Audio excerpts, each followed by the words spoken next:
خدا کے دل کے مطابق شخص کی خوبیوں پر غور کریں، پہلی خوبی اس کے اندر یہ تھی کہ وہ مسلسل سیکھنے والا، اس کی خوبیاں اپنی زندگی کے اندر لے لیجئے، آپ کو لائے گا، آپ کو ترقی بخشے گا، اور یہ بھی اعلان کرے گا کہ تم میرے دل کے مطابق۔ خداوند یسوع مسیح کے خوبصورت اور جلالی نام میں آپ سب کی خدمت میں سلام عرض کرتا ہوں۔ آئیے کلام مقدس کی طرف ہم متوجہ ہوں اور سیموئیل کی پہلی کتاب اس کا 13واں باب اور اس کی 13ویں اور 14ویں آیت کی تلاوت ہم کریں گے۔ خدا کے کلام میں لکھا ہے، سیموئیل نے ساؤل سے کہا، تو نے بے وقوفی کی، تو نے خداوند اپنے خدا کے حکم کو جو اس نے تجھے دیا نہیں مانا، ورنہ خداوند تیری سلطنت بنی اسرائیل میں ہمیشہ قائم رکھتا، لیکن اب تیری سلطنت قائم نہ رہے گی، کیونکہ خداوند نے ایک شخص کو جو اس کے دل کے مطابق ہے تلاش کر دیا ہے، اور خداوند نے اسے اپنی قوم کا پیشوا ٹھہرایا ہے، اس لیے کہ تو نے وہ بات نہیں مانی جس کا حکم خداوند نے تجھے دیا تھا۔ خدا کے کلام کے پڑھے اور سنے جانے کے وسیلے سے ہم سب کو برکت ملے، آمین۔ ہمارا آج کا ٹاپک ہے اکارڈنگ ٹو گاڈز ہارٹ، خدا کے دل کے مطابق۔ عزیزو، بنی اسرائیل کی تاریخ بہت ہی دلچسپ اور ایڈونچر سے بھری ہوئی ہے۔ یہ زبردست رہنماؤں اور زبردست سورماؤں سے بھری پڑی ہے۔ اس میں بہت سارے نبیوں کا اہم ترین رول بھی ہے۔ کبھی کبھی کچھ عرصے کے لیے بنی اسرائیل کی قیادت میں فقدان بھی پیدا ہو جاتا تھا، لیکن اس کے تھوڑے ہی عرصے کے بعد خدا کسی نہ کسی سورمے کو اٹھاتا، کسی قاضی کو مقرر کرتا، یا پھر کسی نبی کو برپا کرتا، اور بنی اسرائیل پھر سے فتوحات کی راہ پر چل نکلتے، اور پھر کئی دفعہ اس میں گیپ آ جاتا۔ ان سارے حالات میں بنی اسرائیل یہ مطالبہ کر رہے تھے سیموئیل سے کہ ہمیں بادشاہ چاہیے، اور سیموئیل خدا کے حضور میں گیا اور اس نے ساؤل کو بنی اسرائیل کا بادشاہ بنا دیا۔ اس نے ان کو کئی بار اس سے پہلے سمجھایا بھی کہ تمہارا اصل بادشاہ خدا ہے، تمہیں دنیاوی بادشاہ کی ضرورت نہیں، لیکن وہ بار بار کہتے تھے کہ جس طرح دوسری قوموں کا بادشاہ ہے، اسی طرح سے ہمارا بھی بادشاہ ہونا چاہیے۔ سیموئیل نے ان کو سمجھایا کہ وہ بادشاہ جو ہے وہ تمہارے بچوں کو نوکر بنا لے گا، تمہاری بیٹیوں کو اور بیویوں کو وہ نوکرانیاں بنا لے گا، اپنی بورچن بنا لے گا۔ لیکن اس کے باوجود بنی اسرائیل باضد رہے کہ ہمیں بادشاہ چاہیے۔ لہٰذا سیموئیل خدا کی حضوری میں گیا، اس نے ساؤل کو بنی اسرائیل کے لیے بادشاہ مقرر کیا، لیکن یہ خدا کا انتخاب نہیں تھا بلکہ انسانوں کا انتخاب تھا۔ ساؤل نے کچھ ہی عرصے کے بعد اپنے آپ کو نااہل ثابت کر دیا، اور اسی دوران میں ایک اور شخص کا ذکر جو ہے وہ ہونے لگا، جس کا تعارف ہی یہ تھا کہ وہ خدا کے دل کے مطابق ہے، اور اس کا نام داؤد تھا۔ عزیزو، یاد رکھیے کہ داؤد نبی کے بارے میں لکھا ہے کہ یہ خدا کے دل کے مطابق تھا۔ جب ہم یہ لفظ سنتے ہیں کہ کیا کوئی شخص خدا کے دل کے مطابق بھی ہو سکتا ہے، تو انسان کا ذہن اور اس کی سوچیں یہ چاہتی ہیں کہ اس پر غور و خوض کیا جائے کہ اس شخص میں کون سی خوبیاں تھیں، کون سی صلاحیت تھی، کس وجہ سے وہ خدا کے دل کے مطابق تھا، اور خدا کے دل کے مطابق ہونے سے مراد کیا ہے۔ عبرانی اصطلاح کے مطابق خدا کے دل کے مطابق ہونے کا مطلب ہے خدا جیسی سوچ رکھنا، جو کچھ خدا چاہتا ہے اسے پایا تکمیل تک پہنچانا، خدا کی مرضی کو پورا کرنا، خدا کے ارادے کو پورا کرنا، خدا کے مقصد کے لیے کام کرنا۔ میرے عزیزو، ایک اسکالر کا یہ کہنا ہے کہ خدا نے داؤد نبی کو ڈیوائن مائنڈ دے رکھا تھا، جس سے وہ ہر طرح سے زندہ خدا کی مرضی کو پورا کرتا تھا۔ تو خدا کے دل کے مطابق شخص جو ہے اس کے اندر کون کون سی خوبیاں ہو سکتی ہیں، آج ہم ان خوبیوں پر باری باری غور کریں گے۔ نمبر 1، پہلی خوبی مسلسل سیکھنے والا تھا۔ داؤد جو ہے وہ مسلسل سیکھنے والا تھا، ابھی بچہ ہی تھا تو وہ اپنے باپ کی بھیڑ بکریاں چرانے کے لیے جاتا تھا، اور وہاں اس نے افلاخن چلانا سیکھا۔ اور آپ کو سب کو یہ معلوم ہے کہ افلاخن چلانے سے اس نے جاتی جولیت کو ایک بڑے مارکے میں شکست دے دی۔ اس سے پہلے کہ وہ جاتی جولیت پر افلاخن سے وار کرتا، اس نے ہزاروں دفعہ اس کی پریکٹس بکریاں چراتے ہوئے، بھیڑیں چراتے ہوئے ہی کی تھی۔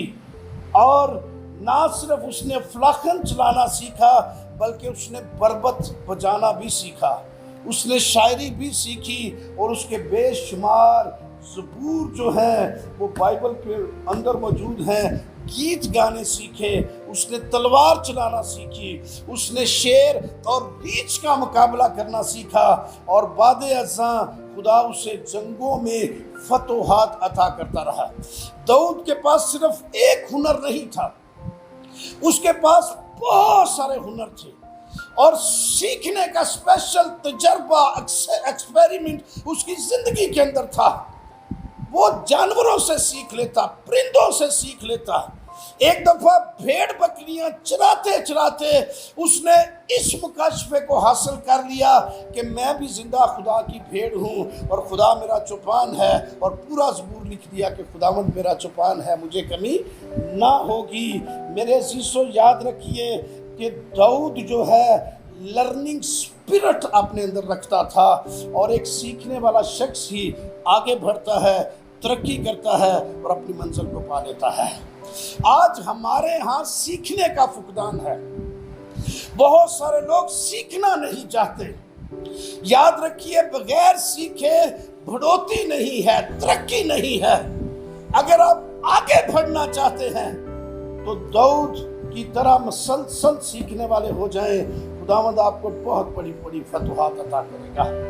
دوسری جو اس کے اندر خوبی تھی وہ تھی باطنی طور پر وہ شفاف تھا۔ He has neat and clean hearts. اس کے اندر ایک صاف ستھرا دل۔ پہلا سموئیل اس کے 16ویں باب کی اگر آپ مطالعہ اس کا کرتے ہیں تو وہاں پر داؤد نبی کی مخصوصیت کا ذکر ہے۔ خدا نے سموئیل کے ساتھ یہ کلام کیا کہ تو جا اور یسی کے بیٹوں میں سے ایک کو جو ہے وہ میرے لیے مخصوص کر دے۔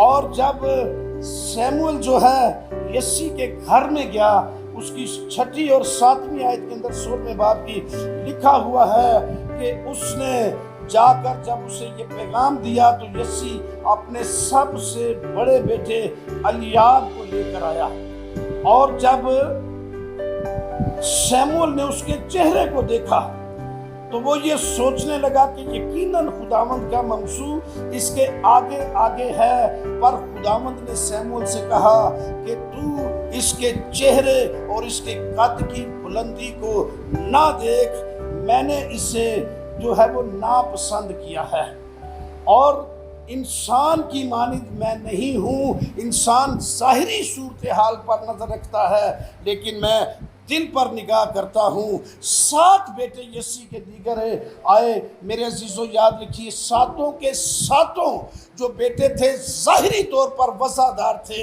اندرونی طور پر خدا جانتا تھا کہ یہ خدا کی مرضی کو پورا کرنے کے قابل نہیں ہے۔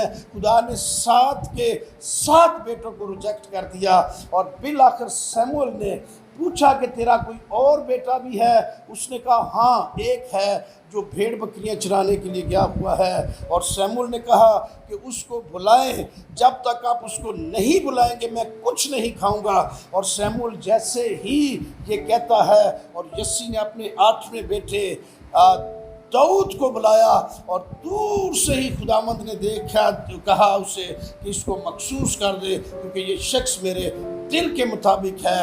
انسان ظاہر پر نظر کرتا ہے، خدا باطن پر نظر کرتا ہے۔ انسان ظاہری چیزیں دیکھتا ہے، خدا باطن کی سچائی کو پسند کرتا ہے۔ اور جس کا باطن صاف ہے، جس کا دل صاف و شفاف ہے، خداوند اس کو پسند کر لیتا ہے اور اسے اپنے اعلان کرتا ہے کہ یہ میرے دل کے مطابق ہے، اور اسے اپنے جلال کے لیے بھی استعمال کرتا ہے۔ اب داؤد کی جو 7 بیٹے بھائی تھے، یہ 7 کے 7 سول کی مانند ہی تھے، یعنی ظاہری طور پر وزادار، اچھے قد کاٹ والے، خوبصورت چہرے والے۔ تو خدا پہلے ہی سول کو رد کر چکا ہے، اب 7 اور اس طرح کے لوگ جو ہے وہ سامنے پیش کر دیے گئے۔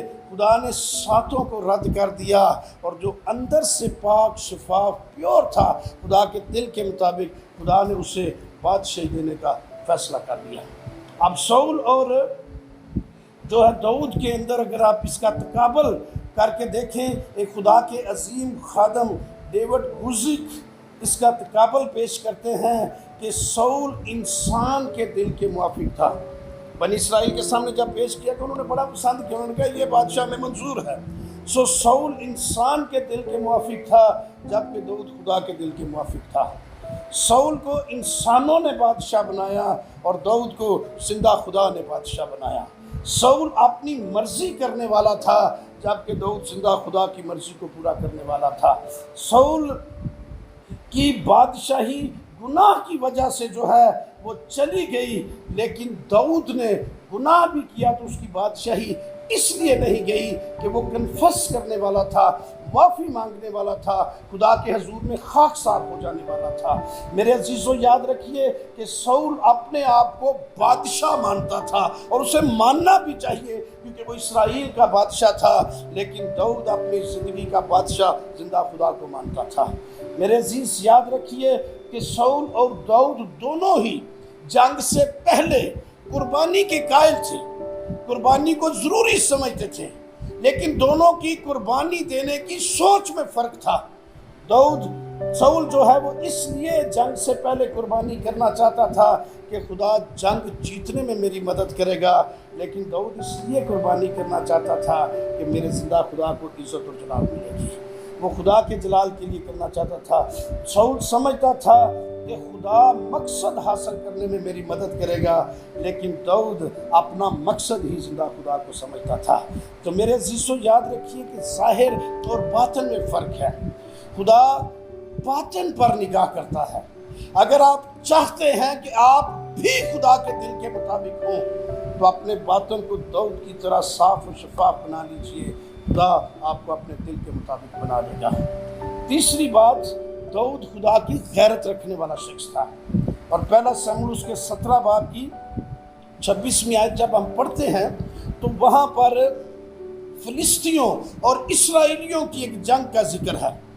دونوں کی فوجیں جو ہیں وہ میدان جنگ کے اندر موجود تھی، لیکن ایک فلسطینی شخص جس کا نام جاتی جولیت تھا، وہ زندہ خدا کی فوجوں کی فصیحت کرتا، کوئی اس کے مقابلے کے نہیں اتر سکتا تھا۔ تمام اسرائیلی پروفیشنل فوجی، جنگی جو ہے وہ ٹریننگ حاصل کرنے والے فوجی اس سے خوف زدہ تھے۔ وہ سمجھتے تھے کہ کوئی شخص جو ہے اس کو شکست نہیں دے سکتا، لیکن داؤد کے اندر خدا کی غیرت تھی۔ وہ یہ جانتا تھا کہ یہ نامختون فلسطی زندہ خدا کی فوجوں کی فصیحت کر رہا ہے، لہٰذا اسے میں شکست دے سکتا ہوں، اور اس نے خدا کی غیرت میں اس کا مقابلہ کرنے کا فیصلہ کیا۔ وہ کوئی جنگی ہتھیاروں کے ساتھ مقابلے کے لیے نہیں گیا، اس کے پاس ایک افلاخن تھی، 5 جو ہے وہ چکنے پتھر تھے، ایک ڈنڈا جس سے وہ اپنی بھیڑ بکریوں کو جو ہے وہ ہنکاتا تھا، ان کو لے کر وہ جاتی جولیت جیسے قادور شخص کے سامنے جا کر کھڑا ہو گیا، اور جاتی جولیت نے اسے دیکھتے ہی کہا کہ تو نے مجھے کتا سمجھا ہوا ہے کہ تو لاٹھی اور پتھر لے کر آ گیا میرے سامنے؟ داؤد نے کہا ہاں تو کتا ہی ہے۔ ہلیلویا۔ میرے عزیزو یاد رکھیے کہ داؤد نے جو ہے ایک ہی پتھر کے ساتھ جو ہے اپنے ہدف کو حاصل کر لیا۔ داؤد کا اعلان یہ تھا کہ تو نیزے اور لاٹھی اور برچھی کے ساتھ جو ہے میرے مقابلے کے لیے آیا ہے، لیکن میں رب الافواج کے نام سے آیا ہوں۔ عزیزو یاد رکھیے کہ خدا کی غیرت نے اسے ایک بہت بڑی فتح عطا کر دی، اور جاتی جولیت جو ہے وہ شکست کھا کر زمین بوس ہو گیا، اور بنی اسرائیل فتوحات حاصل کرتے ہوئے آگے بڑھنے لگے۔ چوتھے نمبر پر داؤد خدا کے مقرر کردہ مقام سے واقف تھا۔ وہ جانتا تھا میرا مقام کیا ہے۔ سول بنی اسرائیل کا بادشاہ تھا، اس کے نزدیک داؤد کی کوئی اہمیت نہیں تھی۔ اس کی نظر میں یہ صرف عام بکریاں چرانے والا، بھیڑیں چرانے والا تھا، لیکن داؤد جانتا تھا کہ وہ خدا کی طرف سے مخصوص شدہ شخص ہے، اس پر خدا کا مسا ہے، انائنٹنگ ہے۔ لہٰذا جب داؤد جو ہے وہ بربت بجاتا تو سول کی بدروحیں نکل جایا کرتی تھی، اور خدا فتح یاب اس کو کر دیتا۔ میرے عزیزو یاد رکھیے کہ بنی اسرائیل کا بادشاہ جو ہے وہ سول تھا، اور داؤد اپنے مقام سے واقف تھا کہ خدا نے مجھے عظمت دے رکھی ہے، اس نے بادشاہی کے لیے مجھے مسا کر دیا ہے، اور آنے والے دنوں کا بادشاہ میں ہوں گا۔ لیکن اس نے کبھی بھی سول کے خلاف جو ہے کوئی کمپین نہیں لانچ کی۔ ہمارے جیسا ہوتا تو وہ کہتا کہ اب تو میں مخصوص شدہ ہو گیا ہوں، میں اپنی بادشاہی شروع کرتا ہوں، میں اس بادشاہ کے خلاف کھڑا ہوتا ہوں۔ لیکن اس نے کوئی بھی ایسا قدم نہیں اٹھایا، بلکہ وہ وقت کا انتظار کر رہا تھا۔ اسے جانتا تھا وہ کہ یہ عظمت، یہ بڑائی خدا مجھے ضرور عطا کرے گا، اور وقت کا انتظار کرتا رہا۔ بالآخر خدا نے اسے سر بلند کیا، اسرائیل کا بادشاہ بنا دیا، اور نہ صرف اسے اس وقت بنی اسرائیل کا بادشاہ بنا دیا، آج بھی اسرائیل کا جھنڈا جب فضا کے اندر لہرایا جاتا ہے تو سٹار آف ڈیوڈ بھی پوری آب و تاب کے ساتھ چمکتا ہوا نظر آتا ہے۔ جو اپنے مقام کو پہچان لیتا ہے، خدا نہ صرف اس کی نسلوں کو برکت دیتا ہے، بلکہ خدا اسے ہمیشہ سر بلند رکھتا ہے اور چمکتے دمکتے ستارے کی مانند بنا دیتا ہے۔ میرے عزیزوں، پانچویں اور آخری بات، داؤد خدا کے ممسوح کی عظمت سے واقف تھا۔ اسے پتا تھا کہ سول جو ہے یہ خدا کا ممسوح ہے۔ حالانکہ داؤد کی ترقی دیکھ کر سول اس کا جانی دشمن بن چکا تھا۔ سول نے یکے بعد دیگرے 7 حملے داؤد پر کیے تھے کہ کسی نہ کسی طریقے سے داؤد کو جان سے مار دیا جائے، لیکن داؤد کو 2 دفعہ موقع ملا سول کو مارنے کا۔ اس نے دونوں دفعہ یہ کہہ کر چھوڑ دیا کہ میں خدا کے ممسوح پر ہاتھ نہیں اٹھاؤں گا۔ وہ خدا کے ممسوح کی عظمت سے واقف تھا۔